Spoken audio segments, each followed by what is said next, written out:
இன்னைக்கு நம்ம ஒரு அனிமே சீரிஸ் தான் பார்க்க போறோம். இந்த சீரிஸோட பேர் மாப் சைக்கோ 100. இது பாத்தீங்கன்னா ஒரு coming of age supernatural action comedy கேட்டகரியான ஒரு சீரிஸ். அண்ட் சீரிஸோட கதை என்ன அப்படின்னு பார்த்தா, ரெய்கன் அப்படின்னு சொல்லி ஒரு ஃப்ராட் ஒருத்தன் இருப்பான். உங்களுக்கு கரெக்டா தான் கேட்டுச்சு, ரெய்கன் அப்படின்னு ஒரு ஃப்ராட் ஒருத்தன் இருப்பான். அந்த ஃப்ராடு ஒரு மிடில் ஸ்கூல் படிக்கிற ஷீகியோ என்கிற மாபுங்கிற நம்ம கதையோட ஹீரோவை ஒரு பார்ட் டைமரா ஹையர் பண்ணியிருந்திருப்பான். அண்ட் நம்ம ஹீரோக்கு சைக்கிக் பவர்லாம் இருக்கு. இன்னும் சிம்பிளா சொல்லணும்னா இந்த உலகத்தை அழிக்கிற அளவுக்கான பவர். ஒரு 14 வயசு பையன் உலகத்தை அழிக்கிற அளவுக்கு பவரை வச்சுக்கிட்டு எதுக்கு ஒரு ஃப்ராடு கிட்ட போய் ஒரு பார்ட் டைமரா வேலை பார்க்கறான் அப்படிங்கறதா இந்த ஒரு கதை. பயங்கர இன்ட்ரெஸ்டிங்கான ஒரு சீரிஸ். மொத்தமா ஒரு 3 சீசன் இருக்கு. பிளஸ்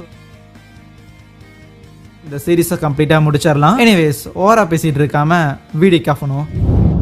கதையோட ஆரம்பத்தில் ஒரு வாய்ஸ் ஓவர். நீங்க நம்புறீங்களோ இல்லையோ, ஆனா இந்த உலகத்துல சயின்ஸால் எக்ஸ்பிளைன் பண்ண முடியாத சில விஷயங்கள் உங்களை சுத்தி இருக்கு. அந்த எக்ஸ்பிளைன் பண்ண முடியாத விஷயங்களை அப்பப்போ மக்கள் எதிர்கொள்ளும் போது அவங்களோட பயத்தை அவங்க சேர்த்து எதிர்கொள்ள வேண்டியதா இருக்கும். இந்த இருள் சக்திகள் கிட்ட இருந்து மக்களை காப்பாத்துறதுக்காக தினசரியா போராடுற சில நபர்களுமே இருக்கிறாங்க. அந்த நபர்களை தான் சைக்கிக்னு சொல்லுவாங்க. அப்படியே கட் பண்ணா ரெய்கன் அப்படிங்கிற ஒருத்தன், கண்டிப்பா மேடம் உங்க வேலையை நான் எடுத்து பக்காவா பண்ணி முடிக்கிறேன்னு சொல்லுவானா. சூப்பரியா, நீ அது நான் சொல்றத நம்புறிய, நான் சொன்னது எல்லாத்தையும் எல்லாரும் பொய் நினைச்சுக்கிட்டு இருந்தாங்க அப்படின்னு பக்கத்துல ஒரு லேடிக்கு வந்து புலம்பிட்டு இருப்பாங்க. சரி, இந்த வேலையை பண்ணி முடிக்கிறதுக்கு எந்த ஆஃபரை நீங்க சூஸ் பண்றீங்க அப்படின்னு ஒரு பேம்ப்ளெட் எடுத்து கொடுப்பான். அந்த ஸ்பிரிட்டை 20% காலி பண்ணணுமா, 50% காலி பண்ணணுமா, இல்லனா 99% அந்த ஸ்பிரிட்டை காலி பண்ணணுமா, இந்த ஆஃபரை நீங்களே சூஸ் பண்ணுங்க, அதுக்கு ஏத்த மாதிரி காசு கொடுக்கணும்னு சொல்லுவான். அந்த லேடி ஒரு அபார்ட்மெண்ட்ல பேய் இருக்குன்னு சொல்லியிருந்திருக்கும். அதனாலதான் அந்த பேயை ஓட்டுறதுக்கு எந்த பிளானை நீங்க எடுத்துக்கிறீங்க அப்படின்னு கேட்டுக்கிட்டு இருக்கேன். ஏன் மொத்தமா விரட்ட முடியாதான்னு கேட்டதுக்கு, இல்ல ஸ்பிரிட்ஸ் அப்படிங்கிறது ஒரு கார்பன் டை ஆக்சைடு மாதிரி தான். யாரும் இல்லாத எம்டியான இடங்கள்ல அது போய் மொத்தமா அடைச்சுக்கும். நம்மளால கம்ப்ளீட்டா எல்லாத்தையும் எரேஸ் பண்ண முடியாது. ஆனா நீங்க இந்த கடைசி பிளானை எடுத்தீங்க அப்படின்னா திருப்பி அந்த ஸ்பிரிட் வந்துச்சுங்கும் போது மறுபடியும் நீங்க எங்ககிட்டயே வாங்க, மறுபடியும் நாங்க அதை ஓட்டுறோம், ஆனா அப்ப உங்களுக்கு 20% ஆஃபர் தரோங்கும் போது, ஐயோ ரெய்கன் நீங்க எவ்வளவு நல்ல மனசுக்காரரா இருக்கிறீங்கன்னு தன்னை ஒருத்தன் ஏமாத்தினா அப்படிங்கறது கூட தெரியாம அந்த லேடி பயங்கரமா அவனை பாராட்டி தள்ளிக்கிட்டு இருக்கேன். கூட ஒருத்தன் வந்துட்டு சும்மா தானே வளராதையா அப்படின்னு சொல்லுவான். சோ அந்த லேடியோட பாய் ஃப்ரெண்ட் ஆமா டார்லிங் கண்டிப்பா ஒரு ஃப்ராடா தான் இருப்பான்னு அந்த லேடிகிட்ட அவன் சொல்லிக்கிட்டு இருக்கேன். அதுக்கு ரெய்கனும், ஆமாமா இந்த மாதிரி பேய்கள்லாம் கனவுல வருதுன்னு சொன்னா யாரு தான் நம்புவோம், அவங்க பாய் ஃப்ரெண்ட் கூட நம்பலன்னு பிளேட்டை மாத்தி போட, ஏய் நான் அவ சொல்றத நம்புறேன்டா, ஆனா உன்னதான்டா நம்ப மாட்டேங்கிறேன் அப்படின்னு கத்திக்கிட்டு இருப்பான். தம்பி இந்த ஒரு வேலையை பர்ஃபெக்டா முடிச்சு கொடுத்து உங்க கேர்ள் ஃப்ரெண்டோட மூஞ்சிய பொலிவாக்குறேன் பாருன்னு அங்க இருந்து கிளம்பி வருவாங்க. சோ இந்த லேடி அவங்களோட தைரியத்தை வந்து டெஸ்ட் பண்றதுக்காக எங்கேயோ போயிருந்திருக்காங்க போல. சோ அங்க போனதுக்கு அப்புறம் தான் அந்த பேய் வந்து அவங்க கனவுல வந்து தெரிஞ்சுக்கிட்டு இருக்காமா. அது எந்த பில்டிங்னு கேட்டுக்கிட்டு நேரா அங்க போயிட்டு, ஐயோ என்ன இந்த பில்டிங்ல இருந்து இப்படி ஒரு ஆரா வருது, கண்டிப்பா அங்க ஒரு பெரிய கோஸ்ட் இருக்குன்னு சொல்லுவானா. ஆனா ஐயா நான் போனது இந்த பில்டிங் அந்த லேடி கை காட்ட அந்த பாய் ஃப்ரெண்டுக்கும் சந்தேகம் வரும். இருந்தாலும் ரெய்கன் சமாளிக்க ஆரம்பிச்சிடும். அதாவது என்னன்னா அந்த பில்டிங்லயே வந்து ஒரு பெரிய ஒரு பேய் ஒன்னு இருக்குது. பட் நீங்க சொன்ன பில்டிங்கோட அது பெருசா இருக்கிறங்காட்டி நான் தெரியாம அதை மிஸ் அண்டர்ஸ்டாண்ட் பண்ணிக்கிட்டேன், அவ்வளவுதான், ஒன்னும் இல்லன்னு. அங்க பாருங்க அங்க ஏதோ ஒரு பேய் நடந்து வருதுன்னு சொல்ல 2 பேரும் பயந்துருவாங்க. ஆனா அங்க விகாரமா ஒரு நபர் தான் போயிட்டு இருப்பாரு. அதுக்கப்புறம் அந்த பில்டிங்குள்ளேயும் போறாங்களா, பார்த்தா இங்க இருக்கிற பேய்ங்கிறது ஒரு நபர் சும்மா அந்த பில்டிங்குள்ள வந்தாராமா. இங்க ஒரு காக்ரோச் ஒன்னு இருந்துச்சாமா, கற்பாம்பூச்சி. அந்த கற்பாம்பூச்சியை பார்த்து பயந்து குதிச்சுட்டாராமா. அதனால தலை போய் சீலிங்ல இடிச்சு தலைவன் செத்து போயிட்டான். அதுக்கப்புறம் தான் இங்க ஒரு பேயா சுத்திட்டு இருக்கிறான்னு ஒரு கதை இருக்கு. இந்த மாதிரி மொக்கையா ஒருத்தன் செத்துருக்கான் அப்படிங்கிற கதையை கேட்டுமா உனக்கு இங்க பேய் இருக்குன்னு நம்புறாங்கன்னு அந்த பாய் ஃப்ரெண்டுக்கு சந்தேகம் வர, இருந்தாலும் நம்ம ரெய்கன் அங்க ஏதோ ஒரு பேய் வரப்போகுது அப்படிங்கிற மாதிரி பயங்கரமா பில்டப் கொடுத்துக்கிட்டு இருப்பானா. அப்ப உண்மையாலே அந்த இடத்துக்கு ஒரு பேய் வந்துடும். என்னப்பா என் பவரை யூஸ் பண்ணி உங்க மண்டையும் சீலிங்ல அச்சு என்ன மாதிரியே சாவடிக்கிட்டான்னு கேட்டுட்டு இருக்கேன். அந்த பேய் தான் என் கனவுல வந்துச்சுன்னு அந்த லேடியும் புலம்புவாங்களா, மாட்டினியாடா பேய்னு. உடனே ரெய்கன் ஏகப்பட்ட உப்பெல்லாம் எடுத்து அந்த பேய் மேல தூக்கி வீச, ஏண்டாடே கடையில வாங்கிட்டு வர உப்பு எப்பதான் என் மேல அஃபெக்ட் ஆகும், இதை வச்சு பூஜை பண்ணிட்டு இருக்கணும்டா, அப்பதான்டா யூஸ் ஆகும்னு அந்த பேய் அட்வைஸ் கொடுத்துக்கிட்டு இருக்கும். பயங்கரமா பயந்து போனாலும் சரி உப்பு வேலை செய்யல அப்படின்னா எங்கிட்ட அல்டிமேட்டான ஒரு வெப்பன் இருக்குன்னு நம்ம ஹீரோக்கு கால் பண்ண. ஸ்கூல் முடிஞ்சு வீட்டுக்கு போயிட்டு இருக்கிற ஒரு 14 வயசு பையனுக்கு தான் கால் பண்ணிட்டு இருப்பான். தம்பி இந்த மாதிரி நான் இங்க ஒரு முக்கியமான வேலையா வந்தேன், இதோ ஸ்பிரிட் இங்கதான் இருக்குது, நம்ம கிளைண்ட் இங்கதான் இருக்கிறாங்க அப்படின்னு சொல்லிட்டு அவ்வளவு காலை கட் பண்ணி கூட நின்னுகிட்டு இருப்பானா. அதுக்கப்புறம் நம்ம ஹீரோவும் அங்க என்ட்ரி கொடுக்க, இந்த உருளைக்கிழங்கு தலையன் தான் தோக்கடிக்க போறானா அப்படின்னு அசால்ட்டா இருக்கும்போது ஹீரோ அவன் பவரை பயன்படுத்தி அசால்ட்டா அந்த பேயை காலி பண்றது மட்டும் இல்லாம, மாஸ்டர் எதுக்கு இந்த மாதிரி சின்ன வேலைக்கெல்லாம் என்ன கூப்பிடுறீங்கன்னு கேட்பான். கட் பண்ணா இந்த வேலையை முடிச்சதுக்கு அவனுக்கு நிறையவே காசு வந்திருக்கும். இருந்தாலும் அதுல இருந்து வெறும் 300 எடுத்து நம்ம ஹீரோ கிட்ட கொடுப்பான். அதை கொடுக்கும் போதும் என்ன சொல்லி கொடுப்பானா, உனக்கு இந்த வேலை வந்து ரொம்ப கம்மியா இருந்துச்சு, இதுக்கே உனக்கு நான் பாதி சம்பளம் தான் கொடுத்துருக்கணும், இருந்தாலும் பரவாயில்ல இவ்வளவு தூரம் வந்துட்டேன்னு சொல்லி தான் முழு சம்பளம் கொடுக்குறேன்னு சொல்லுவான். இருந்தாலும் இந்த மாதிரி வீக்கான ஸ்பிரிட்டை நீங்களே நீங்களே போட்டு தள்ளிருக்கலாம்லன்னு சொன்னா, இங்க பாரு வீக்கான ஸ்பிரிட் தான், பட் இருந்தாலும் நான் ரொம்ப ஸ்ட்ராங்கா இருந்தா மட்டும்தான் நான் அது கூட எல்லாம் சண்டை போடுவேன்.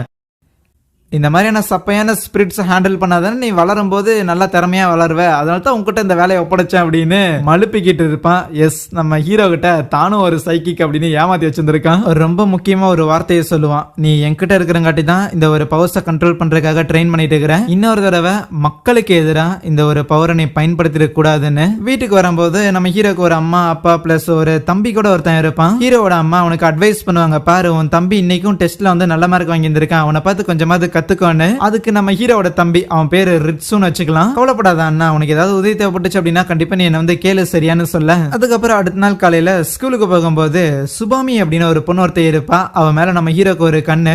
நம்ம ஹீரோ படிப்பு அப்படின்னு வந்துட்டா ஒரு பெரிய கோழி முட்டை, படிப்புல மட்டும்தான் பார்த்தா ஸ்போர்ட்ஸ்ல அதோட பெரிய கோழி முட்டையா இருப்பான். அன்னைக்கு ஈவினிங் ஹீரோவை கான்டாக்ட் பண்ணிட்டு, இன்னைக்கும் ஒரு வேலை வந்திருக்குது, கொஞ்சம் பெரிய வேலை, வா இதை சீக்கிரம் பண்ணி முடிச்சிடலாம் அப்படின்னு கூப்பிட்டு இருந்திருக்கான். இங்க இருக்கிற ஒரு கைவிடப்பட்ட ஒரு டனல்ல பார்த்தா கிட்டத்தட்ட பல வருடங்களுக்கு முன்பாக ஒரு பைக்கர் கேங் வந்து போயிருந்திருக்காங்களாமா. அப்படி போய் ஒரு மிகப்பெரிய ஆக்சிடென்ட் நடந்து அதுல 20 பேருக்கு மேல இறந்து போயிட்டாங்க. அவங்க எல்லாரும் தான் அந்த டனல்ல போற ஆன்மாவா உலாவிட்டு இருக்காங்க. சோ அது என்ன ஏதுன்னு பார்த்து நம்ம முடிச்சு விட வேண்டியதான் நம்மளோட வேலை அப்படின்ட்டு ஹீரோவை கூட்டிட்டு போக, பயங்கர கெத்தா என் பேரு ரேகன், இந்த பேரநார்மல் ஆக்டிவிட்டிஸ்லாம் இன்வெஸ்டிகேட் பண்றதுல நான் ஒரு சூப்பர் ஸ்டார், இருக்கிற எல்லாத்தையும் நான் தூக்கி போட்டு முதிக்கிறேன் பாருன்னு அவன் உள்ள போயிருவான். போன வேகத்துல திருப்பி வந்துட்டு, டேய் ஏன்டா உள்ள வர மாட்டேங்கிறேன்னு கேட்டதுக்கு அதுக்கு நம்ம ஹீரோ, நீங்க தான் பெரிய கையே, அதனால என் உதவி தேவைப்படாதுன்னு நினைச்சேன்னு சொல்லுவானா. அது என்னமோ உண்மைதான், உன் உதவி எனக்கு தேவை கிடையாது, இருந்தாலும் நீ சில விஷயங்கள்லாம் கத்துக்கிட்டு ஆகணும்ல, நீ உண்மையாலுமே பெரிய ஆளுதான் மாஸ்டர், ஏன்னா இந்த டனலுக்கு உள்ள என்னால ஏதோ ஒரு ஸ்ட்ராங்கான ஒரு ஸ்பிரிட்டை சென்ஸ் பண்ண முடியுது, நார்மலான ஒரு ஆள் உள்ள போனாங்க அப்படின்னா கண்டிப்பா உருப்படியா வெளியே வர மாட்டாங்கன்னு சொல்ல, இதை கேட்டு ரேகனுக்கு லைட்டா ஜர்க் ஆயிரும். ஆனா அந்த ஒரு காரணத்துக்காக தான் நம்ம 2 பேரும் இந்த பேயோட்ட வந்திருக்கோன்னு உள்ள கூட்டிட்டு போக, சோ நம்மளை சுத்தி ஆல்மோஸ்ட் ஒரு 12 இல்ல 18 இல்ல அதுக்கு மேல ஸ்பிரிட்ஸ் இருக்குதுன்னு ஹீரோ சொல்லுவானா. அப்படின்னா ஓகே, இந்த குட்டி குழந்தைங்களா நீ ஹேண்டில் பண்ணிக்கோ அப்படின்னு ஹீரோ அதை எல்லாத்தையும் பியூரிஃபை பண்ண விட்டுக்கிட்டு, ஐயோ சீக்கிரம் கிளம்பு அப்படின்னு வேகமா நடந்து போயிட்டு இருப்பானா. ஆனா அப்ப அவனுக்கு முன்னாடி ஒரு ஸ்பிரிட் வந்து நிக்கும். அப்பதான் நம்ம ஹீரோ சொல்றான், தல நீ பெரிய ஆள் தான் தெரியும், இருந்தாலும் இப்ப நான் அட்டாக் பண்ணிட்டு இருக்கிறேன்ல, இந்த ஸ்பிரிட்டோட பாஸ் வந்து உன்னோட தான் நிக்குதுன்னு சொல்லுவானா. ஆக்சுவலி சில வருஷங்களுக்கு முன்னாடி இந்த மாதிரி பைக்கர் கேங் ஒருத்தங்க இந்த டனலுக்குள்ள வந்து இருப்பாங்க. அங்க இருக்கிற ஒரு வாழைப்பழ தோல் வலிக்கு தான் இருக்கிற எல்லாரும் வந்து இறந்து போயிருப்பானுங்களா. அந்த பைக்கர் கேங்கோட லீடர் தான் பார்த்தா இந்த ஒரு பெரிய ஸ்பிரிட், தேவையில்லாம என்னோட டெரிட்டரிக்குள்ள வந்துட்டீங்கடான்னு சொல்லி அவனோட பவரை பயன்படுத்த கரெக்டா நம்ம ஹீரோவும் பவரை யூஸ் பண்ணி அந்த பவரை வந்து டிஸ்மெண்டல் பண்ணி விட்டுருவானா. ஆனா அந்த பாஸ் ஸ்பிரிட் நம்ம ரெய்கன் பவரை யூஸ் பண்ணி இருக்கான் போலே அப்படின்னு சொல்லி லைட்டா பயந்து போயிரும். இதான் சான்ஸ்னு ரெய்கன் எப்ப போல உப்பு எடுத்து வீசும் போது அது எதுவும் வேலைக்கு ஆகலையா. கரெக்டா ஹீரோவும் வந்துட்டு அப்படியே அந்த பெரிய ஸ்பிரிட்டை வந்து இத்தனோண்டு மாத்தி விட்டுருவான். குட்டியானோடனே பயந்துகிட்டு, ப்ளீஸ் என்ன எதுவும் பண்ணிடாதீங்க, அந்த டனலுக்குள்ளதான் ஒரு பெரிய ஸ்பிரிட் இருக்குது, அதுதான் இத்தனை நாள் எங்களுக்கு ஆர்டர் கொடுத்துட்டு இருந்தது, அது சொல்லி தான் நாங்க இருக்கிற எல்லாரையும் பயமுறுத்தணும், எங்களை மன்னிச்சிருங்க அப்படின்னு சொல்லிட்டு இருக்கேன். இருந்தாலும் நம்ம ரேகன் அவன் பேசுறது எதுவும் கேட்கற மாதிரி தெரியலையா. இல்ல நான் உண்மையதான் சொல்றேன் அப்படின்னு அந்த ஸ்பிரிட் நல்லா கீழே வந்து அழுதுகிட்டு இருக்கேன். ஆனா நம்ம ஹீரோ தான், இல்ல அவன் சொல்றதுல உண்மை மாதிரி தான் தெரியுது, ஏன்னா இங்க வரும்போது எனக்கு ஒரு விதமான ஆரோ ஒன்று ஃபீல் ஆச்சு, ஈவன் இந்த ஸ்பிரிட்ஸ் எல்லாத்தையும் நம்ம அழிச்சதுக்கு அப்புறமும் அந்த ஆரா இன்னும் ஃபீல் ஆகுதுன்னு சொல்லிட்டு உள்ள போவானா. உடனே அந்த பாஸ் ஸ்பிரிட் எல்லாம் கத்த ஆரம்பிச்சிடும், அந்த குட்டி பையனை போய் தடுத்து நில்றான், அவன் எவ்வளவு ஸ்ட்ராங்கா இருந்தாலும் அவன் ஒரு குட்டி பையன்டா, அங்க உள்ள இருக்கிற அந்த ஸ்பிரிட்ங்கிறது கிட்டத்தட்ட ஒரு 100 வருஷமா இங்கதான்டா இருக்குது அப்படின்னு பயங்கரமா பயமுறுத்திக்கிட்டு இருக்கேன். அங்க போனோடனே நம்ம ஹீரோவை அந்த ஒரு ஸ்பிரிட் முழுங்கிரும். பட் அசால்ட்டா அவன் பவரை யூஸ் பண்ணி மொத்தமா காலி பண்ணி விட்டுருவானா. யாரு சாமி நீ? அந்த ஸ்பிரிட் ஷாக் ஆக, நான் ஒரு சாதாரண ஆளு தானே ஹீரோ சொல்லக்குள்ள, அதுக்கு ரேகன் நீ சாதாரண ஆளுன்னா சொல்லக்கூடாது, இந்த பேரநார்மல் வேர்ல்டோட ஒரு சூப்பர் ஸ்டாரான ரேகனோட அசிஸ்டன்ட்னு சொல்றா அப்படிங்கிற மாதிரி சொல்லுவான். தல அப்புறம் அந்த ஒரு ஈவில் ஸ்பிரிட்குள்ள இந்த ஒரு போட்டோ இருந்துச்சுன்னு கொடுக்க, அந்த பைக்கர் கேங்கோட போட்டோவா இருக்கும் போல. சோ அதுக்கப்புறம் அங்க இருந்து அந்த இறந்து போன பைக்கர் கேங் எல்லாரும் பியூரிஃபை பண்ணப்பட்ட காரணத்தால இப்ப ஆஃப்டர் லைஃப் கிளம்புறாங்க. அதுக்கப்புறம் பஸ்ஸுக்காக வெயிட் பண்ணிக்கிட்டு இருக்க, மாஸ்டர் இந்த மாதிரி ஏன் நீங்க உங்களோட பவரை பயன்படுத்தலான்னு ஹீரோ கேட்கும் போது, நான் தான் சொல்லியிருந்திருக்கேன்ல சின்ன வேலைக்குலாம் என் பவரை யூஸ் பண்ண மாட்டேன்டான்னு சமாளிச்சுக்கிட்டு இருப்பான். ஒன்ஸ் ஊருக்கு ரிட்டர்ன் ஆனதுக்கு அப்புறம் வா பையா போய் சாப்பிடலான்னு சொல்லி கூட்டிட்டு போனா, நம்ம ஹீரோக்கு ஒரு பாதி முட்டை பிளஸ் ஒரு 2 போர்க் பீஸ் மட்டும்தான், அவன் மட்டும் நிறைய சாப்பிட்டு இருக்க. அங்கே இந்த ஒரு எபிசோடை முடிக்கிறாங்க. So thank you.